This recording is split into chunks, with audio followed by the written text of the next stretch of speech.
Hey, Hey, how how are are you? you? Good. Good. Very good. Very good.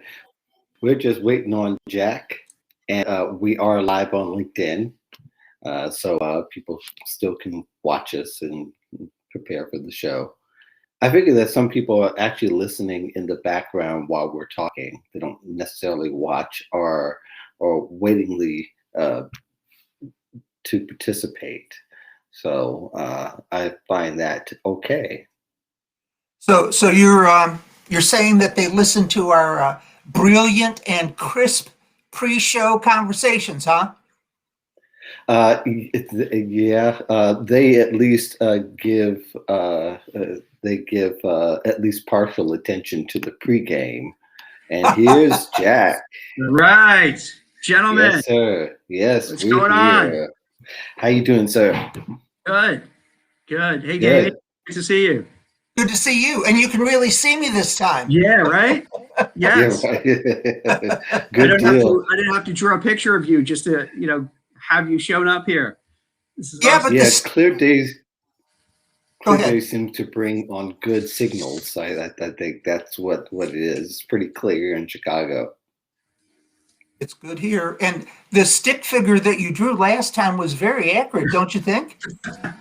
I'm, I'm a I'm a good doodler. Doodling is yeah, I kind of missed that major in Yeah, college. I probably would have done really well. I'll do it really quick. I just did now Mark as a.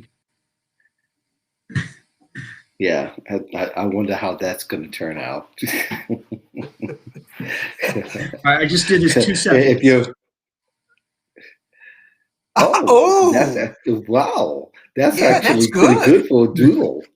You Yeah. you you did have art in college. That's all right. No, it's just one of these weird. You know what? It's so funny. It's just one of these habits. Like somehow, like as like when I'm on the phone recruiting, it started out. I just I'm listening, and you know how sometimes when you listen, you got to make sure you listen and not. Yeah.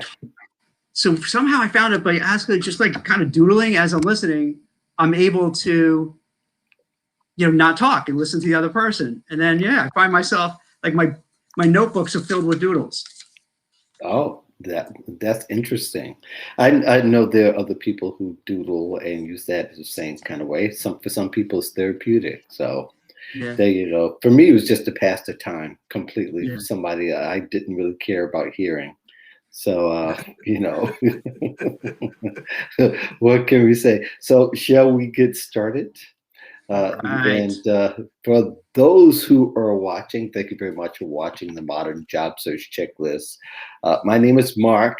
The guy in the middle is Damian. He is the founder of Professionals in Transition.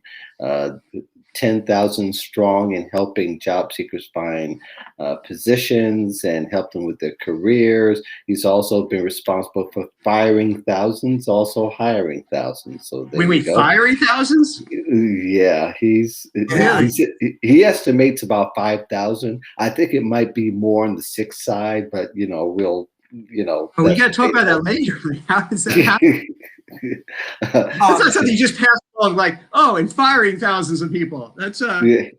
Well, the HR part is something that really makes him distinctive yeah, and very much wanted, and people ask him questions about his experience like that all the time. As like you, who's written a couple of books along the way, and then those who don't know and don't watch us on Wednesday, that is Jack Kelly, our special guest today,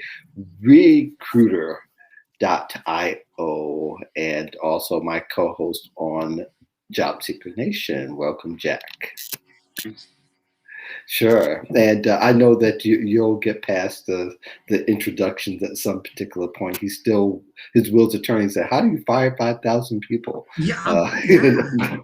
yeah, You can tell I'm fixated on that. I am. That's a yeah. big It's a number. it's a it's a well documented journey, and for Wow. those who You can go Google if you'd like all both of their books and the accolades, which are quite long, and both of them have also been in the game for decades. So with all this experience here, we should be able to solve some problems. And so we're going to get down right to it.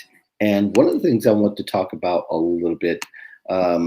Is not so much news, but really just really addressing some issues that I've seen across in both shows. One person actually has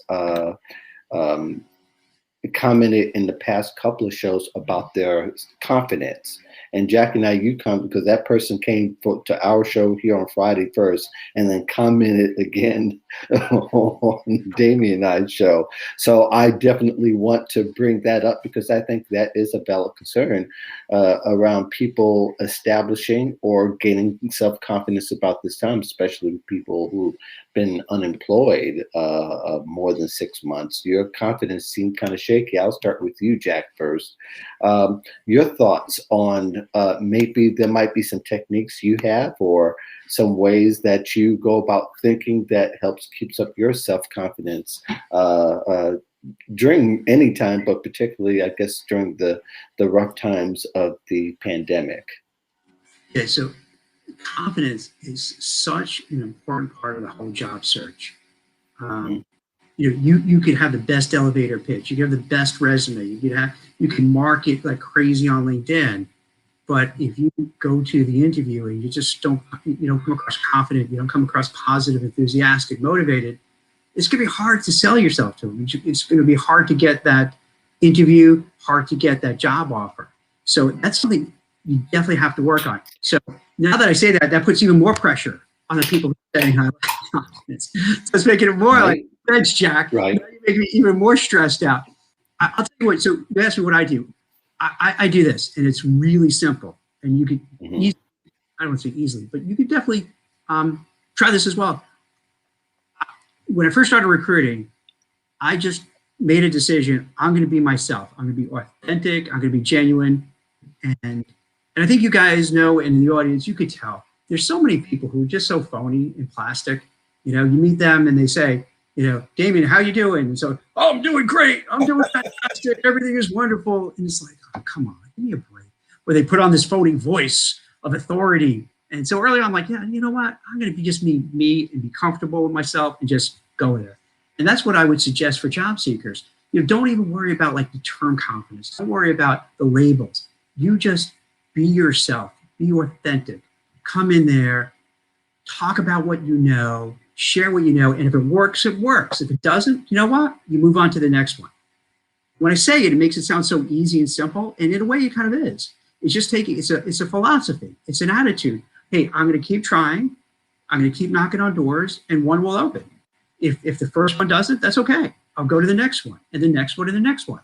And then what happens is after a while, you realize, you know what? The world doesn't come to an end. And there's another opportunity, and there'll be another opportunity, and eventually I'll find it. I'll find that right job. Yeah, Damian, your thoughts? And I would add, when I was out of work for the second time, a VP going out the door said, you need to start a no list. And I said, well, I don't understand. He said, well, it's an old sales trick that it takes 99 no's to get to yes. And so I literally started a no list, and I was on no number 87. Did you you would write it down? Like you would have, wow. And after on no, let's see, after 87, the 88th one was when I got the job. And another thing is you can over prepare for an interview, and that can make you jumpy. Yeah. And one of the things that I always recommend to folks is draw the line in the sand about 5 o'clock the night before the interview, because cramming until 10 o'clock at night means that you're not going to sleep well, and that when you get up, you're going to be, have brain fog and not interview as effectively as you could if you stopped at 5, because by 5 o'clock the night before the interview, you will have amassed as much information about the company and will have rehearsed your 30-second commercial and answered all the potential difficult interview questions enough that there really is no added value. And you are much better off winding down, having a good dinner, going to bed early, and getting up refreshed, because then you will physically feel better. And if you physically feel better, then you will interview better. And one last thing, very much in line with what Jack said, is really on the first interview, I tell folks that your only job of a first interview is to get a second interview. And that allows you to be authentic. It allows you to establish rapport with the person that you're interviewing with and do a soft sell as opposed to a hard sell. Because if you go into interview number one and you think that you've got to make the sale on interview number one, there's a likelihood that you come on either desperate, needy, or just overwhelming. And if you instead focus on building rapport and being the answer to the employer's needs, you have a much greater likelihood of a second interview. And I like to summarize it like this, and it is, if I like you, I may hire you, but if I don't, I won't. Yeah, yeah, those are both are good. Go ahead, Jack. Yeah. So you bring up like a few points that I couldn't agree more with. That's so on, just so on target. So I'll hear from people that before someone goes on an interview, I usually the day before, maybe 2 days before, I'll kind of we'll talk and prepare a little bit for the interview. And then oftentimes I'll hear someone say, well, so I'm going to be up all night. I'm going to study. I'm going to research. And I'm thinking, what are you going to be studying and research at this point? You're going to stress yourself out and you're going to make yourself crazy. You have yourself with sugar. Like, why are you going all of a sudden? You're going to go like for hours, and then you come in, and then you're going to come across with like a whole, itinerary, and it won't bode well. So yeah, so I like that idea. Just cut off 5 o'clock, whatever, done, move forward. The other things, we would have this thing. I don't know if it's in all salespeople, but with recruiting, we would talk to we kid with each other. When you would get rejected and you wouldn't, let's say, get a job order, or it didn't work out with a candidate, it would be like, okay, that's good, because the more no's you get closer to a yes, which is kind of what you were saying. And that would be a mantra, basically. The mantra, so that you wouldn't feel discouraged if you get the no, because, okay, I got another no, so eventually I'm going to get a yes. And you talk yourself into that. So then it doesn't sting. And then you're like, okay, it's going to come. And then it almost becomes a self-fulfilling prophecy, because then it comes. And the same holds true for job seekers. Okay, you know what? This no for interview, all right, I'm getting closer to a yes. Another no, I'm going to get closer, and so on. And it works. So yeah, I agree with you, Damian, in those ideas. They work. It's weird, but they work. It makes sense. Yeah, yeah.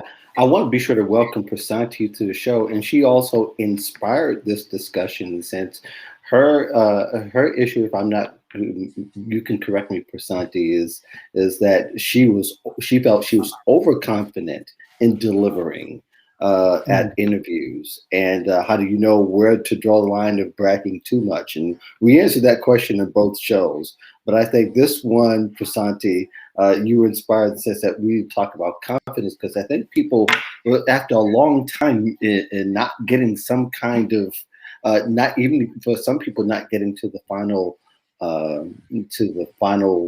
round of interviews, could blow your confidence. Now, as she says, I often find myself cutting off by a certain time to get good shut eye, but my mind keeps working. I tend to overthink things. So yeah, I think you can try to cram too much into one session.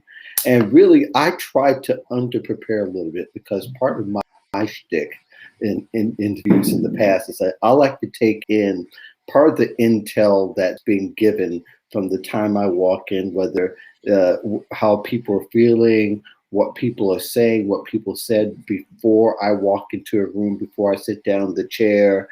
I always kind of get a scope of the room, and that's the kind of the vibe that I want.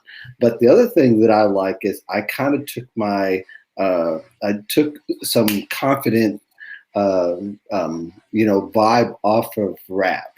Rap music sometimes. And if you really want to gain some confidence, you can listen to some Biggie Smalls and really get some confidence. And not that I go around quoting the lyrics all the time, but in one of his songs, he said his rap lines are like landmines. One step, kaboom, black suits fill the room.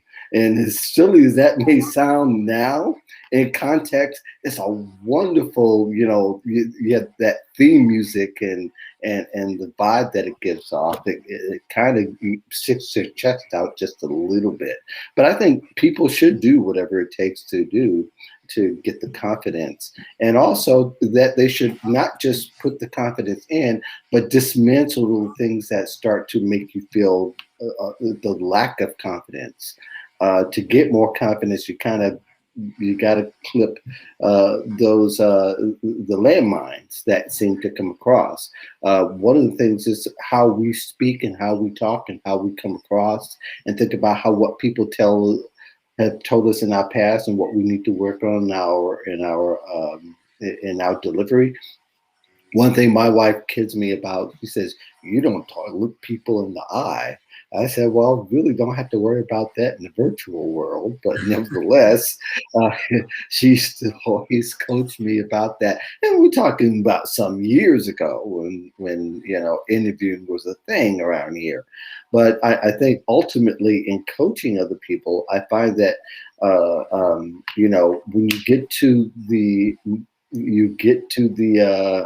and Prasanti knows the song too. That's what's funny. It's all the way to South Africa. How about that? So, I think we get to the point to where we have to start. Something that's got to go. When we talk about the things that could probably obstruct your confidence or maybe get in the way, and even if it's something that may have been a real struggle since childhood, or a perception that came out that was true, you'll have to prove it wrong in that particular setting, or just forget about it and do the best you can. Is really what it comes down to very often. Did you guys want to add anything to that discussion? I do. One of the things, Prasanthi, that I think is important, because I'm kind of thinking about the nights I spent where I was just constantly on and never got a chance to sleep.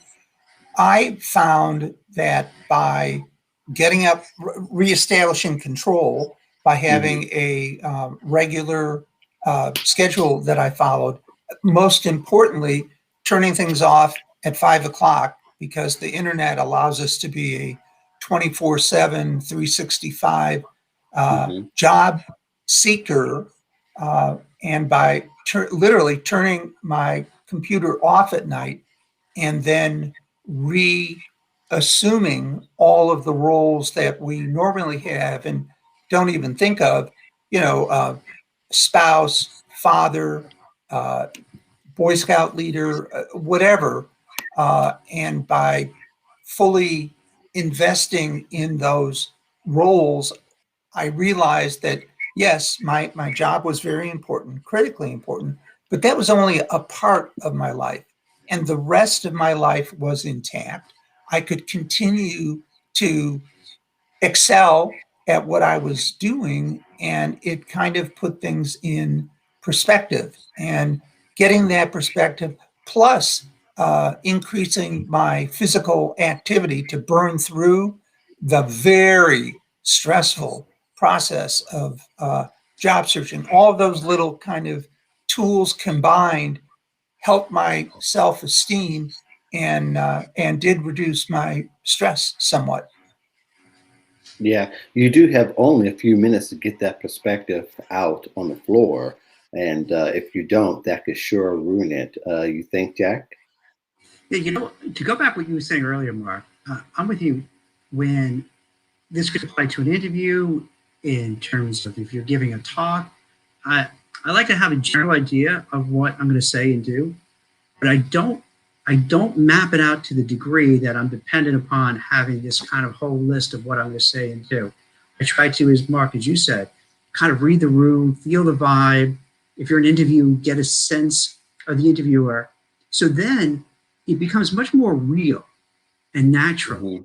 as opposed to you're reading a prepared speech for an interview.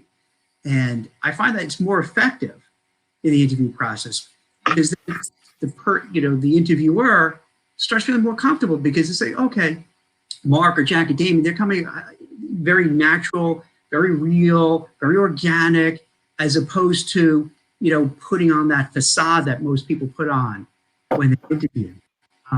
So I find that helps out tremendously, tremendously. But I do respect and understand for a lot of people, it's like going on a tightrope, and it's frightening Mhm. without being, knowing everything you're going to say, everything you're going to talk about.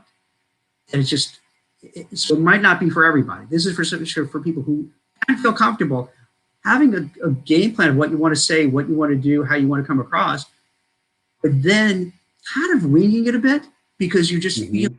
energy there, and you don't feel confined to what you wanted to say because it may not work with the person you're in front of. The other thing too, I'm so a big believer in having music getting me pumped up and excited. Um, Mhm. I would do when I was usually the first one when we were all in the office, and I just crank up music. It just would wake me up, get me energized, get me motivated. I'd even Mhm. tell people when they interview, when you walk in, think about like you're in a movie, right? And the soundtrack, Mhm. whatever that song is, and when you're going to the interview, play that soundtrack. And as you pointed out, it makes a difference because you're walking. Because now, It does. Biggie Smalls, you're going in there, you're coming in with a swagger. You're feeling strong. You're not coming in all meekly and nervous. You're just strutting in like you got this. So Yeah. yeah, kind of like an interesting hack that people don't talk about too much. So I'm glad you brought that up. Yeah, I think that, this actually article, I think it's on recruiter.com. I wrote a few years back. I felt it was important for people to be their own hype man. And if you've ever heard or seen Public Enemy, though for recent memory, some people have watched Flavor of Love back about 15, 20 years ago. But really, his mark in music was actually being like the first hype man ever. And he actually he injected energy and phrases, and at first you think it's silly, but you really listen, what he said was very intelligent. And it really bought the audience. I mean, they were able to go to audiences of 80 and 90,000 over in Europe and bought this thing, and it just exploded. And to this day, they're in the Rock and Roll Hall of Fame, and he's the only hype man for that. But all that to be said, I'm a music geek, right? All that to be said is that you should be your own hype man and find the things. And also, you may need a hype man, which for some of us as spouses or girlfriends or what have you, to also help just reinsure that you got this, and this, in spite of you getting the job or not getting the job, that you still have great things to offer. And we just need to make any reassurances that we possibly can in this world, because we don't get the energy from people now. We have to find the energy other Yeah. places.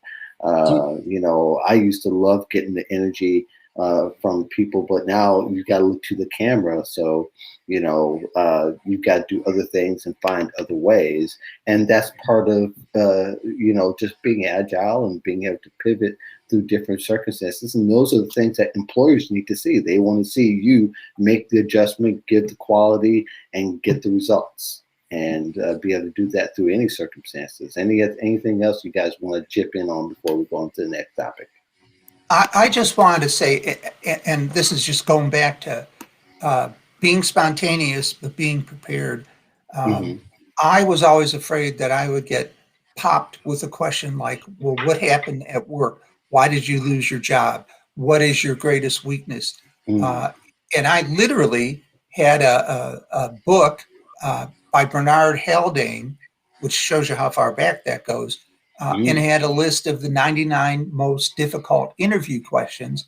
And I can remember on the plane actually coming down here, reading and reviewing the 99 most difficult questions just so that I had answers, knowing that going into the interview, the likelihood of getting asked a number of these zingers would be low, but the fact that I already had an answer would stop me from getting, embarrassed or tongue-tied or whatever. And it ultimately reinforced my self-esteem because I knew I could go into the interview and be able to answer any question that they could throw my way. Hmm. Yeah, yeah, that's good stuff there.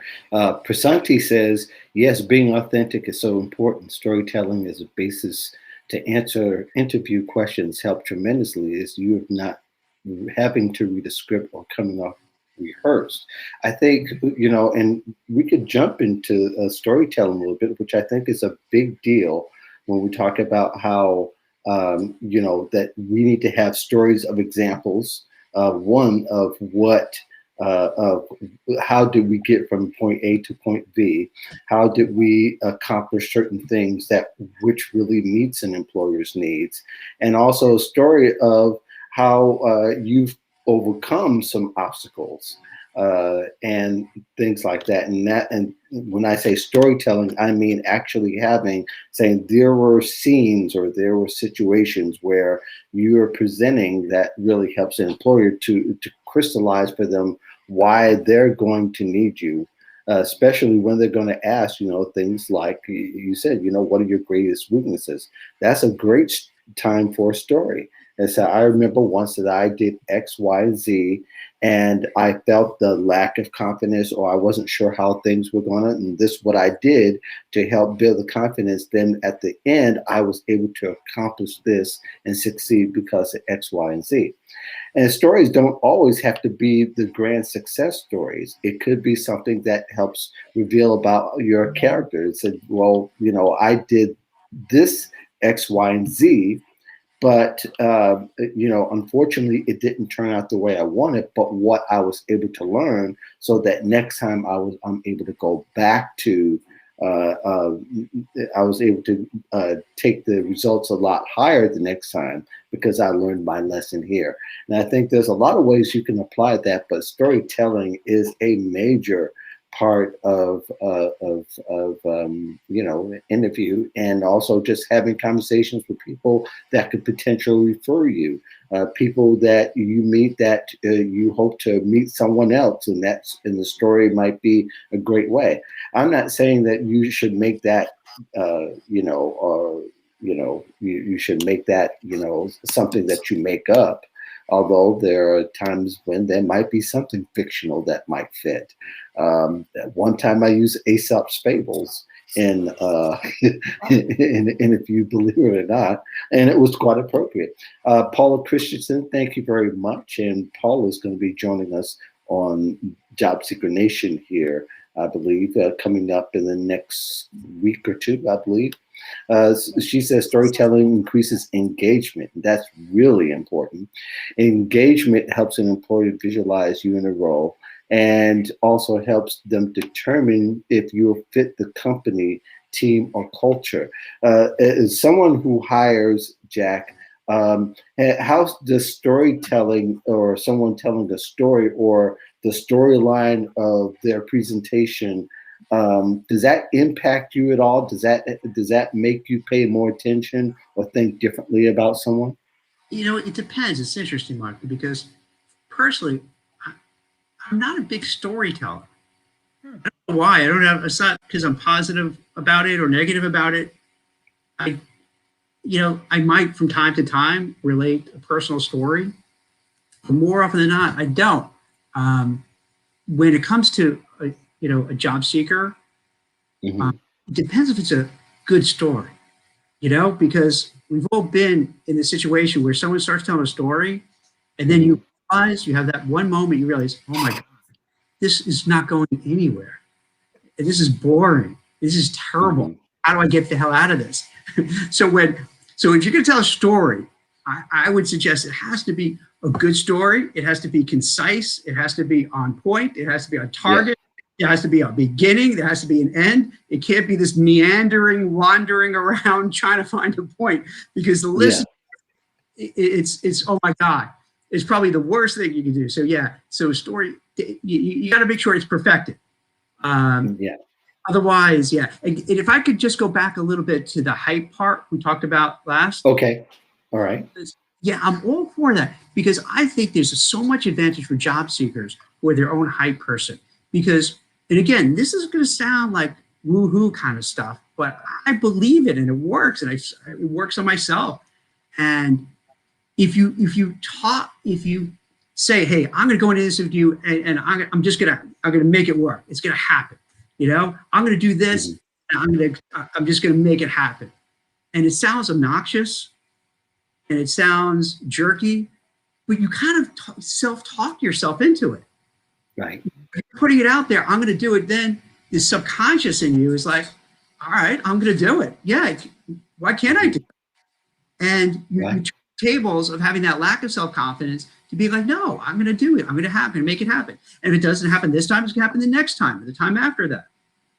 And you try that as a job seeker, or even if you'll see, it's a subtle shift in how you think. So you don't get as worried, as scared, as frustrated, because you just start getting this feel of like, all right, I can figure it out. Whatever they're going to throw at me, they may ask a question, and I'll tell candidates this too. Hey, listen, they throw a question just the other day. I'm preparing somebody for it. It's a very specialized role.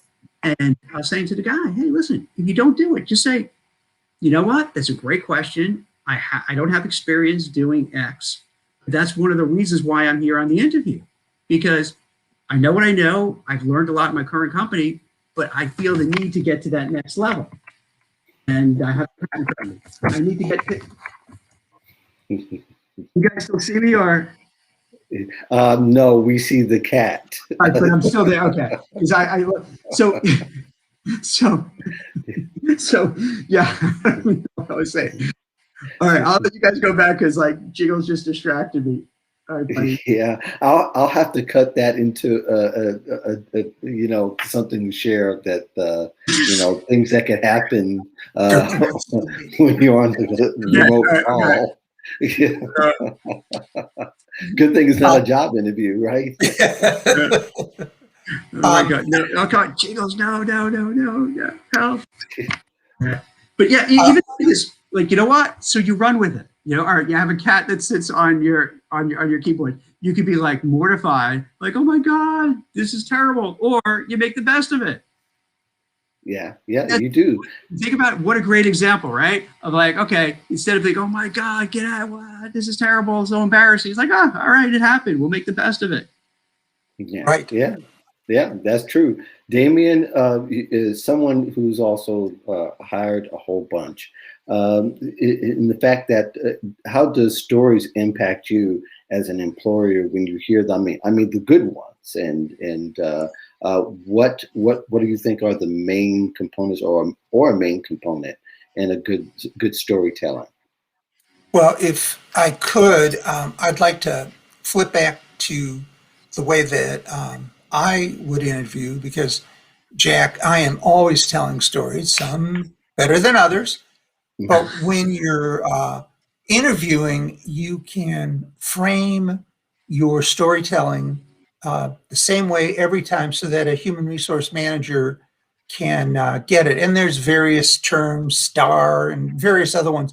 But the one that I can remember the most is I would start the story by saying, the problem was, and then the action that I took was, and the result was. And the reason why you frame it like that is so that a human resource manager or a recruiter can understand, one, why you're telling him that story or her that story, but more importantly, they can identify with the problem that you faced.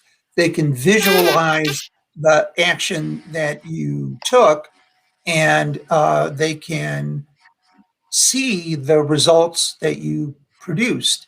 And as you relate these stories, you end up being able to have a very pleasant exchange and also bring out additional questions that the person that's interviewing may have. And that's the reason why I'm such a strong advocate of making sure that on your resume, under your work history, you have a series of problem, action, result statements.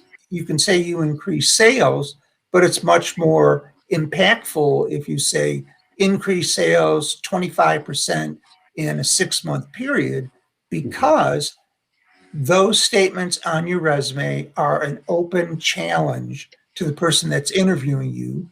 And that challenge is, wow, I see you increase sales by 25%. How did you do that, Damian? And different problem action result statements in your resume are going to hit different people differently, and it is just a great way to be able to brag on yourself, for lack of a better term, and demonstrate your value, potential value, that is, to the person that is interviewing with you by being able to stand on the shoulders of your actions and accomplishments and results throughout your work history. Damon, just a logistics question. If you're interviewing, how long can that go? What would you suggest? Oh, length of story? Yeah. I would say a minute, maybe 2 minutes. Mm-hmm. And the way that I would see if there was more is I would tell the story relatively quickly. I mean, not blah, blah, blah, blah, blah, but enough so that the person can process what you're thinking.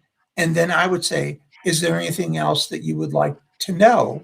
And then that opens up the door for them to ask you either more about that accomplishment statement or go on to the next one. I mean, the last thing you want to do, like you said, Jack, is ramble on for 5 minutes, because you'll watch their eyes roll back in their head. And you don't want to do But that. see that, David. If you're telling a story about, hey, here's an example of what I did to, got on a plane to pitch a client and wherever, you stop and then try to incorporate the person as you're telling the story, so you keep them engaged, or it's okay just to kind of just keep going yourself. No, I always try to engage the person. So you take a pause somewhere and maybe you ask them an open-ended question that they have to say something, and then you keep the story going. Yeah, I would say, here is the situation, and then I would pause and look at them and smile, and then say, and here is the action that I took. And if there was a job requirement that was similar to the action that I took, I might find a way to work that in. And then I would pause, and then I would say, and here was the result. And then drop my voice, look them in the eye, smile, and then say, do you want to talk about anything else? But no, you don't want to blow through that, because as you're talking about the problem, the action, and result, they need process time. And if you follow their body language, you'll know whether you've hit a note, and you'll also know whether or not you're establishing rapport with this person, because you can have a resume full of accomplishments, but if you're not building that rapport, it's going to fall flat on its face. Yeah. When you're building rapport, you then say, so let's say I'm telling about, hey, here's this big win I had for closing this deal.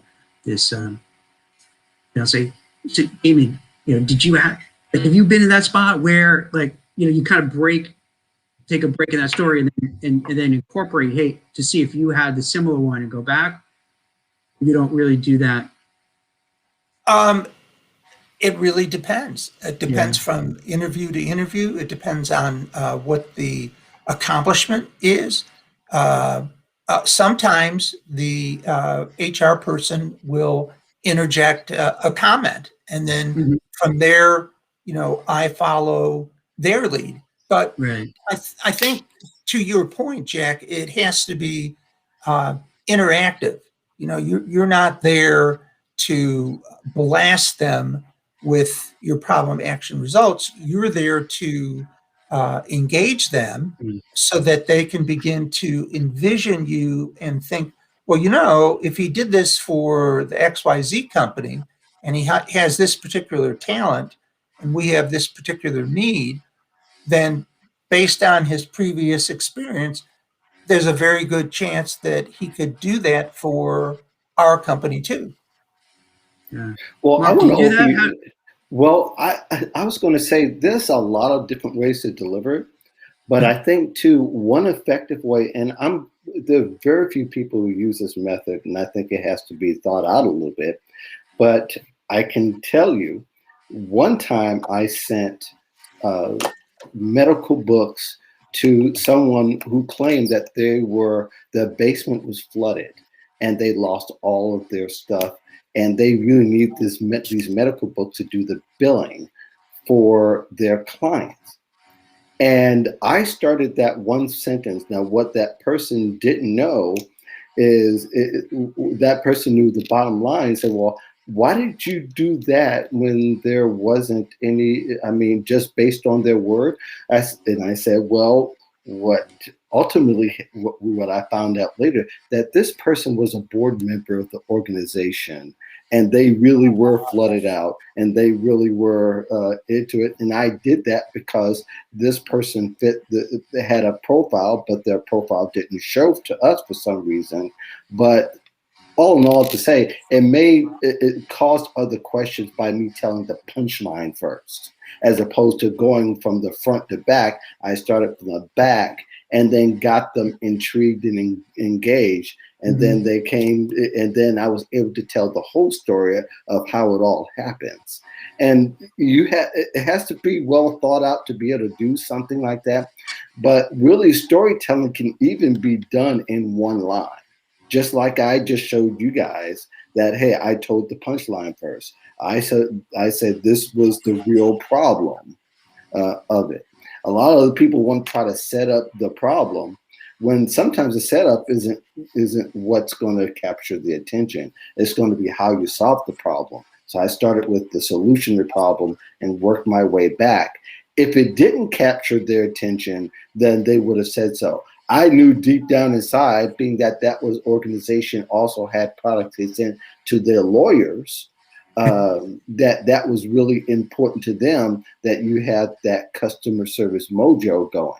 So I think you have to really wrap up who your audience is and what they likely will want to hear. And sometimes even when I get the vibe from the room, as we talked about earlier, when I walk into a room, if I see somebody has a family, more than likely, I'm going to try to tell and access a story that's relevant to family so that I know that I've got their attention. Or maybe they might have a pet, or there might be baseball. If it was baseball, I had plenty of stories. Or football, I had plenty of stories. But all that to be said is there's also the element of emotional intelligence, that you're able to feel the emotion of what's going on with people, and then you're able to relate to that. Even if it was just for that moment, you get a chance to be remembered. And that's what stories are great for. If you tell a great story, you're going to be remembered, whether you get the job or not. It could mean something else down the line. It could be a not now situation. But I think stories are that element that provides other opportunities for people to explore and for you to show how you're able to solve their problems. Mm-hmm. And I have two things. One, you don't just launch into a story. Right. It has to It's be always motivated by something. Yeah. right, yeah, by a question. And the other thing is I spend a lot of time with people developing their quantifiable, measurable accomplishments because of the fact that you want them to dig down a little bit and say, you know, that's really impressive. How did you do that? And you can't fluff something like that. You need to be able to talk about exactly how you got there. And okay, so it's not exactly $50,000 and 27 cents, but you can walk them through your rationale.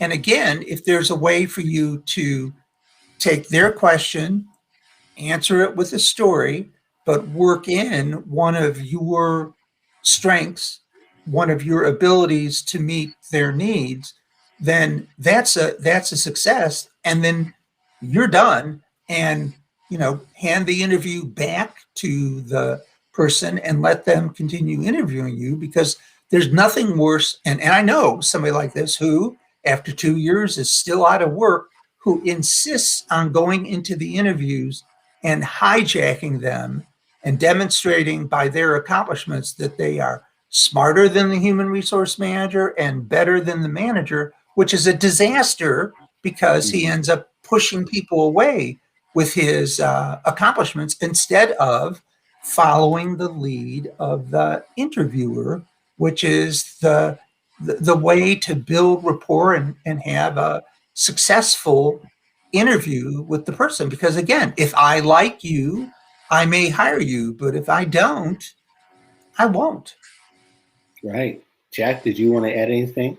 That's great. The last part you said, the likability is so key, isn't it, David? Yes. Mhm. That's really such a Yes. big part that we don't talk a lot about with the whole job search, the whole hiring process. I think if you put people to a lie detector test and say, "Hey, would you rather hire this person because you just like them," as opposed, but they don't have maybe 60% of their requirements, I think they'll go with the person 60% compared to someone who has 110% of it, and you don't like them too much. Arrogant. Yeah. Yeah. Yeah. Yeah. The arrogance part is definitely a turnoff for most people that I know. And particularly if you've been if you've been unemployed for 2 years and you do the same old You thing. think the person would change, right? You would say, After 2 years, like, it would be help. maybe my strategies are working here. Yeah, I mean, you go from help to wealth. You're supposed to be, as I say, you're supposed to be the prescription to the employer's job description. You're not supposed to be the antichrist when it comes to when it comes to your needs averse. You're doing more than you really need to, really, if people just let up. And I think that's what often happens. I think that kind of goes with Prasanti's notion. And I know Prasanti's not this way, but you could be overconfident that way. So I'm going to give you what I think you need Exactly. Yes. It tells that within itself, the attitude tells a story, but you're leaving it to the imagination of someone else. And that's where you don't have control of your job search. You don't maintain control over the narrative that actually will sell you to the employer.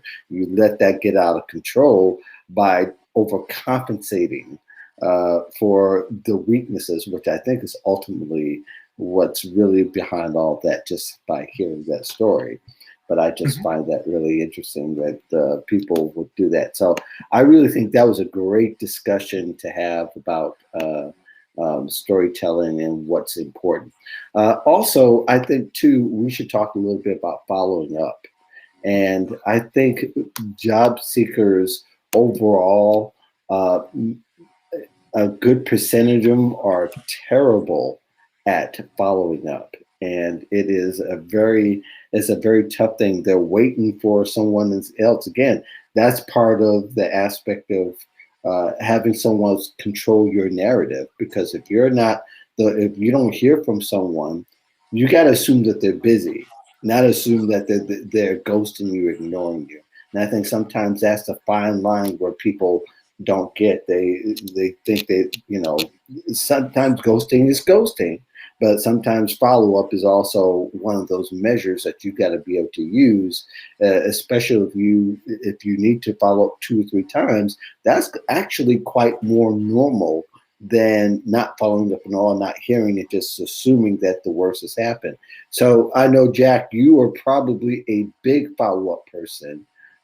just in working with you for one. But in the secondly, being a recruiter, you're a busy guy. And if you're moving through a number of different candidates or potential candidates, and you don't have time to hold hands with everybody that comes in front of you. So your thoughts on follow up? It's mission critical. You have to. If you're looking for a role, the environment, and this happened pre-COVID, but it just progressively got worse, where you don't have the same kind of humanity that we saw in the past. So that back in the day, not too long ago, you go for an interview, you get feedback, you get constructive criticism, you have this open dialogue. You have it somewhat, but not a lot. And there's a large percentage of time you don't hear anything. So what I do personally, and then what I suggest to others, is just kind of be politely persistent, because no one likes, even if a person is blowing, even if a person knows they're being rude by not getting back to you, but if you act cheap and well, I left a voicemail for you on March 28th at 3 o'clock, and then April 4th at 2 o'clock, and blah blah blah. Even if they know they're in the wrong because they should have got back, they're like, you know what, screw Jack. He's being the jerk, and he's being pushy and obnoxious, and it blows up. But if you're just polite and say, hey, Mark, Damian, I really enjoyed working with you both, interviewing with both. I think you're great guys. I love your company. I love the job. I love the whole culture there. I'm interested in pursuing it, but if you could let me know, that'd be great. Because I would love to move forward. And if for any reason you don't feel that I have the background experience, if there's anything I could do to supplement it, let me know. Or if for any reason you're going a different direction, please let me know so I know what to do. So where the other person can't really get mad at you for saying it, give a little guilt. I think giving a little guilt goes a long way. That helps. Make you feel a little bit like, I should call him back, But act like a jerk, they're not going to call you back, because they're going to use that as an excuse not to call you back. I don't want to call him back. He's just a jerk. But if you say it's so nice and so friendly, and you don't even if on the inside you're raging, you don't want them to see that. And then you draw it up, because then you don't know. It could be, sometimes they'll come back and say, hey, I'm glad you followed up, because we are interested, but here's what happened internally, and we got distracted, but thanks so much, and let's keep it going. Other times they may be going in a different direction. And that's okay. At least you leave on good terms, because then a job could come up again that maybe you could be considered for. And now you have, okay, I can move forward.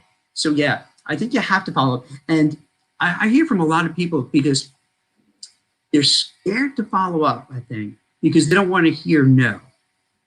They don't want to get that thanks, no thanks. So if you don't follow up, you don't hear that no, and you could have this vision like, I'm still there, maybe, perhaps.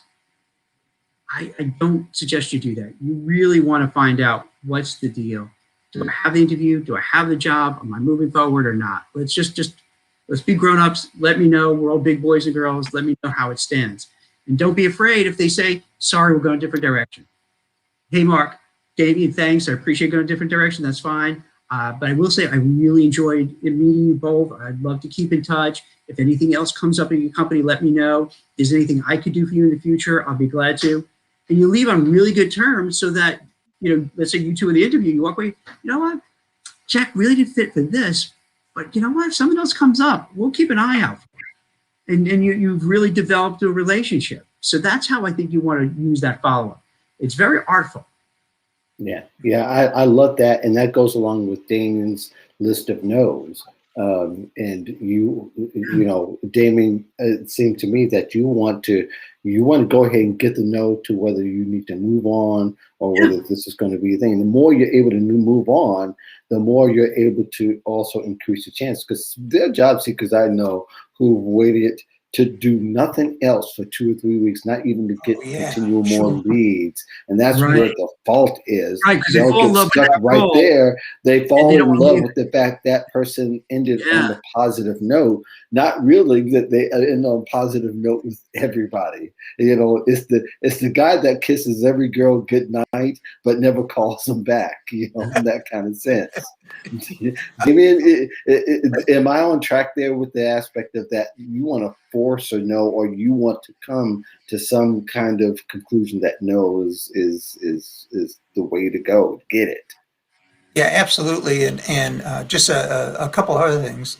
First thing is, a person will come to a professionals in transition meeting and say, "Hey, I got an interview," and I say, "Hey, that's great. Now go out and find another 3 jobs where you can Mhm. get an interview," because the greatest shock absorber from finding out that you didn't get this position that you're absolutely in love with is to know that you haven't sat around for 2 weeks or 3 weeks expecting to go to work, but you have instead continued to plant seeds so that once you get the note, hey, I got 2 or 3 other things that I'm working on in various stages, and yeah, it hurts, but it's not the end of the world. Let me add that to my list.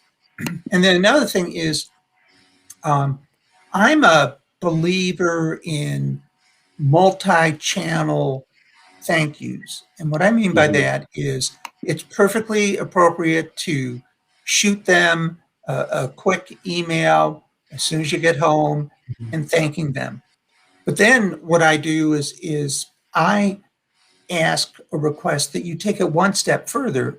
And I know this is shocking, but to actually create a real thank you note, usually in Word, because my writing is terrible, um, and you hold it for 3 days, then you sign it and you mail it.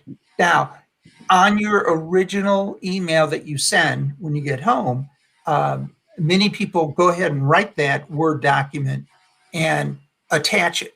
Now, 9 times out of 10, that document will go unopened, and the person will look at your thank you note and go, "Oh, that's nice," delete. But 3 days later or so, 5 days later, whatever, when an actual letter shows up, it's an event because people don't get mail anymore. And then Mhm. they open it up. It's like, whoa, it's a thank you note, a real signed thank you note. I will guarantee 9 times out of 10, they will hold on to it. And in fact, I went to make a funding call, and the HR manager said, "Oh, yeah, you sent me Larry," and I won't say his last name. He said, "Hang on for a second." He went into his Z's file, because that was his last name. He pulled out the thank you note, and on the back of it, he had made all these notes. His entire file, except the thank you note, had already gone to HR, but he was so touched by that thank you note, he held on to it. And then one other tactic is, let's say 2 weeks have gone by, you've left a voicemail or two. What I used to do is go back to my notes and find something not related to the job that the Mhm. person was interested in: football, baseball, whatever came up in the conversation, and find an article, take it out of the paper, or send them the link. But it's always better to send it to them, again, because it's an event, with a yellow sticky on it, nothing formal, saying, "Hey, Jack, saw this article, thought of you," and then toss in your business card and send it along. And that makes a huge impression, because you're not making them feel guilty because they haven't returned your call. What you're demonstrating to them is that you were paying attention to more than just the interview questions, and took the time to really find something interesting that they might like, and send it to them. And again, that'll possibly generate a response, and nobody else in that trail of people that interviewed will have even thought of doing something like that. Yeah, I really like that idea. I think Karina asked a valid question. Karina asked, "How do you find the person's mailing address?" And really, hopefully, that if being that we are interviewing COVID, I mean, interviewing virtually for the most part, that's a very valid question. Is that you go, and I think you can always go to the LinkedIn and go to the company page. Their address should be right there, as well as their website. You can go if you want to get a hold of that. You could find the email address if you dig, and of course, you should be able to walk away with any interview with the contact information. Hopefully, that is on it. And I'm not assuming it's good or bad that you don't. It's better that you did have that contact information. Jack, you look, you got something on your mind. I was thinking that too. Like, how do you know, I'm actually logistically thinking, if you send it to the office, does the office forward it to someone's home? Yeah, I'm trying to figure out how, like, in this environment, it gets a person. Yeah, that's probably a legitimate question. Probably forwarding it to the office may not be bad, though. You still would have done the work if you emailed the thank you, and then if it comes up later on, house, does that come across a little uncomfortable for some people? Perhaps. Well, I would say let the office send it or it however they see fit. You can always put in the email note. Please look for something I sent to you in the mail, so that person can maybe even take a proactive step to getting that. You saw the wheels turning. I'm thinking about how is this going to work. I've been working with you for a year now, just about. I know about every move. How's it going to get to the person? And then I'm thinking, if it gets to their house, would they feel like Jack knows where I live? I don't know. You know what I mean? Even though on the resume it might say where they live, people are very privacy oriented lately. Right. Well, Prasanti had actually even said before Karina did. So right now, the interviews are virtual of COVID. So we still need the reminders that everything we do is virtual first, and then we'll take in consideration what the situations are. And that also leads to just really good interview advice, is that no matter what you're doing, what your approach is, you got to think what your mannerisms are, even on the phone. You can't see my hands, but our mannerisms are a large part of who we are. And you don't have that in relating to people through a webcam. So you got to think, how are you going to be able to express yourself in such a way that's going to be really effective going virtual? And, I know we might be adding on a bonus discussion in this sense, being that we're close to the top of the hour, but I think it's really something to think about what your facial expressions are, or how you're communicating, how it comes across. And you may need to even ask someone how you're coming across virtually, because for some people, they may never look at the webcam and they may not even realize it. And that's such a big part, to have that kind of eye contact when you're doing, even when you look a little bit below your web camera, it could seem, if you've never looked at the eye of your web camera, it could seem like you're not really caring or not really addressing, even though some intelligence should say that everybody kind of struggles with that part of it. But there are other people who feel like that they've got it down, and they may use their judgment against you in regards to that.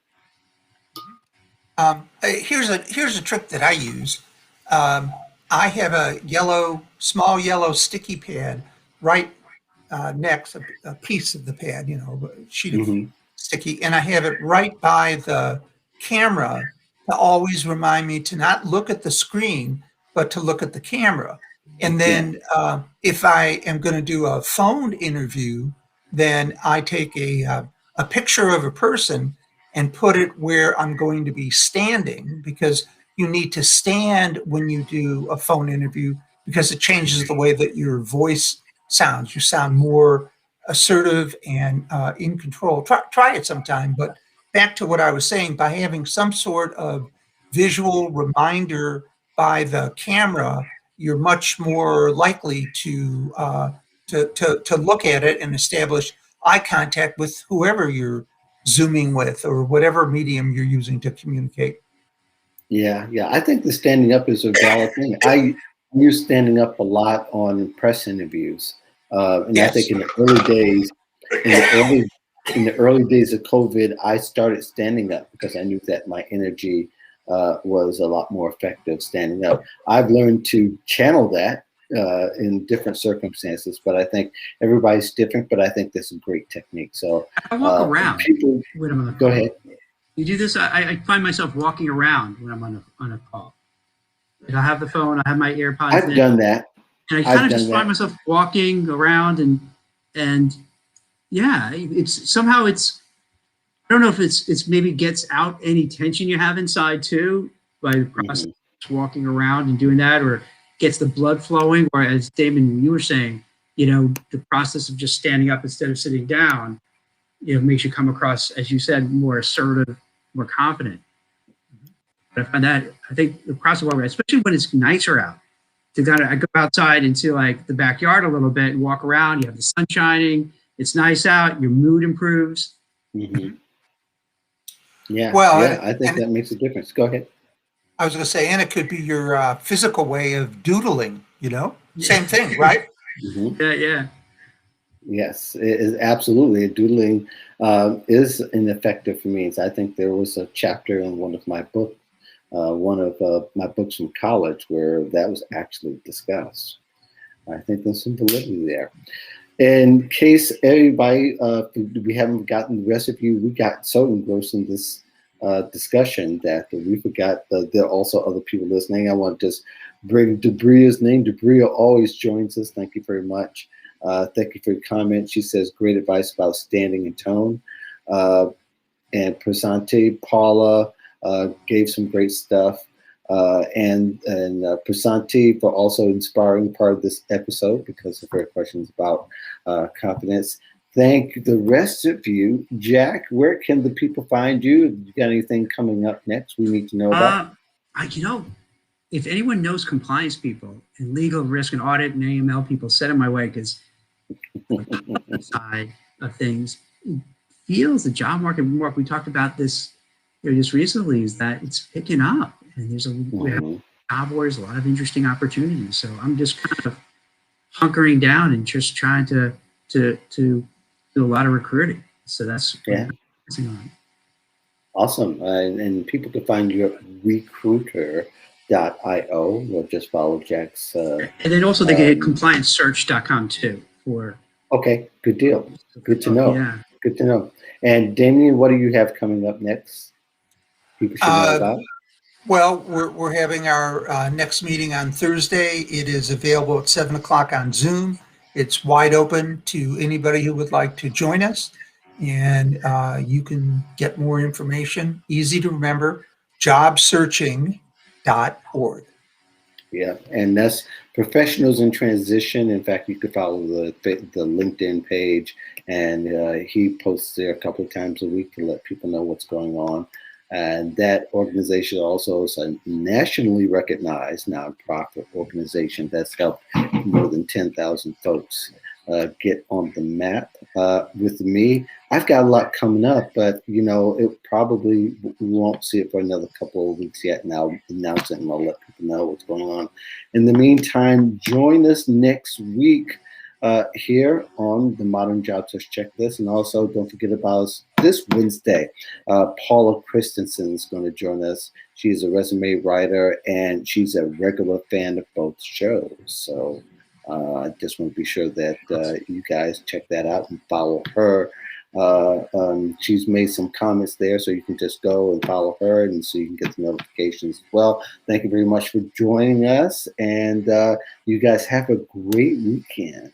Thank you, Jack, for joining us today, being a fantastic guest, as I had already figured that you would, and Damian, of course, for being my partner and being partners with both. Have a good one. Excellent, guys. It was great seeing you. Have a good weekend. All right. Take care. Yeah. Thanks.